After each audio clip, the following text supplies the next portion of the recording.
నేను గుడివాడలో ఒక స్కూల్లో ఒక సెషన్ చెప్తారన్న. ఓకే. ఆ సెషన్ ఏంటంటే ప్రతిసారి నేను ఆ స్కూల్కి వెళ్ళినప్పుడల్లా ప్రిన్సిపల్ గారు వచ్చి నన్ను తీసుకొని ఆయన క్యాబిన్లో కూర్చొని ఒక టీ తాగేసి క్లాస్కి వెళ్ళి మళ్ళీ మధ్యాహ్నం వచ్చి కూర్చొని లంచ్ చేసేవాళ్ళం. ఆయనకి నేను అంత ఇష్టం. లాస్ట్ టైం నేను క్లాస్కి వెళ్ళినప్పుడు ఆయన రాలేదు. ఒక టీచర్ వచ్చి నన్ను రిసీవ్ చేసుకున్నాను. నేను అడిగాను ప్రిన్సిపల్ గారు ఎక్కడ ఉన్నాడు సార్, కొద్దిగా లోపల ఒక చిన్న ప్రాబ్లం హ్యాండిల్ చేస్తున్నారు సార్. సరే సార్ ఎందుకు డిస్టర్బ్ చేయడం నేను క్లాస్కి వెళ్ళిపోయారు. ఇంటర్వెల్ బ్రేక్ ఇచ్చారు. 9కి నేను క్లాస్కి వెళ్ళి 11 o'clock బయటకు వచ్చాను. బయటకు వచ్చే టైంకి ఆ ప్రిన్సిపల్ సార్ క్యాబిన్ పక్కనే ఉంటుంది. అప్పుడు కూడా అక్కడ సార్ లోపలే ఉన్నారంటే లోపల నుంచి అరుపులు వినపడుతున్నాయి.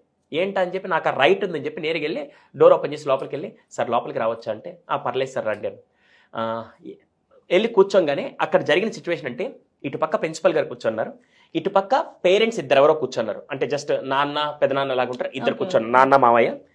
ఇక్కడ టీచర్ నిలబడుకున్నారు, ఇక్కడ స్టూడెంట్ 7th class అమ్మాయి నిలబడుకోనుంది. ఆయన వచ్చి టీచర్ నడుస్తున్నాడు, నువ్వెవడరా నా కూతురికి చెప్పడానికి అని అరుస్తున్నాడు. ఎవరి ముందు? స్టూడెంట్ మీద. యాక్చువల్గా అక్కడ జరిగిందంటే ఈ పాప క్లాస్లో వినకుండా ఏకాగ్రత పెట్టకుండా ఏదో చేస్తూ ఉంటే అమ్మ నువ్వు ఇలా చేస్తే రేపు ఎలా నీ భవిష్యత్తు కొద్దిగా అర్థం చేసుకోవాలి కదా, రేపు మళ్ళీ నిన్ను ఇంట్లో కూర్చోబెట్టి ఇంటి పనులు చేపిస్తుంటది, నీకు మంచిదేనా అని చెప్పి ఒక తండ్రి చెప్పే బాధ్యత తీసుకొని ఆయన చెప్పాడు. అవునా?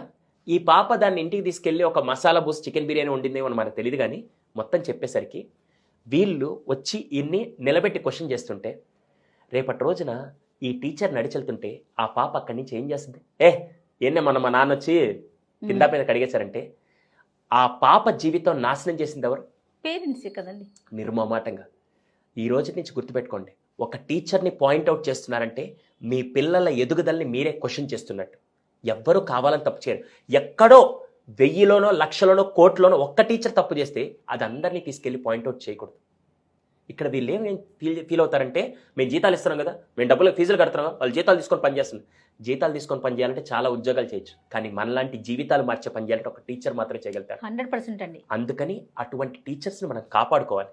దయచేసి ఈసారి ఎప్పుడైనా పొరపాటున ఏదైనా జరిగి మీ కిడ్ ఎవరైనా వచ్చి చెప్పారంటే వెంటనే రియాక్ట్ అవ్వకుండా నేరుగా తీసుకెళ్ళి సార్ ప్రిన్సిపల్ గారు ఇఫ్ యూ డోంట్ మైండ్ ఒకసారి ఆ టీచర్ మొన్న ఏదో అన్నారంటే అది నిజమా కాదో ఒకసారి చెప్తే ఒకవేళ ఏదైనా పొరపాటు నా సైడ్ అని సర్దిద్దుకుంటాను, లేకపోతే సార్ ఎందుకు అన్నారు ఒకసారి తెలుసుకోండి సార్ అని చెప్పి అడగడం వేరు, నువ్వెవడరా అని క్వశ్చన్ చేయడం వేరు. నేను ఆ రోజు వెళ్ళంగానే ఫస్ట్ ఒకటే మాట అన్నాను, sir if you don't mind నేను ఆ సిచ్యువేషన్ హ్యాండిల్ చేయొచ్చు అన్నాడు.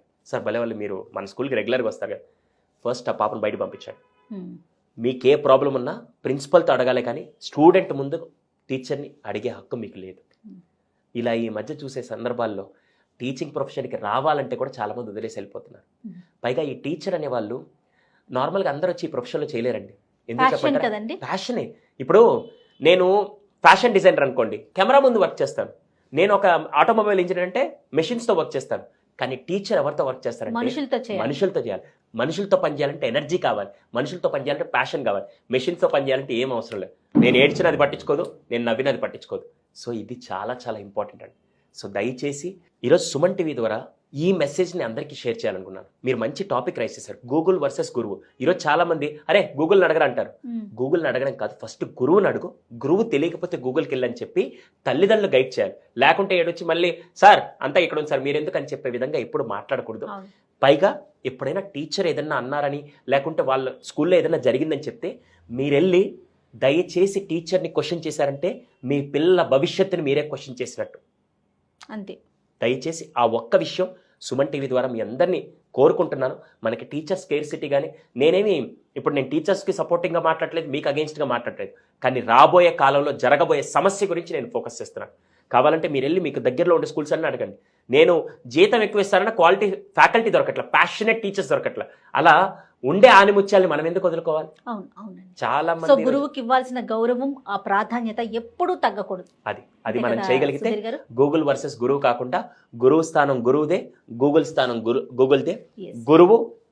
Google can never replace any guru in this world. Super. Thank you Sudheer garu. నమస్తే.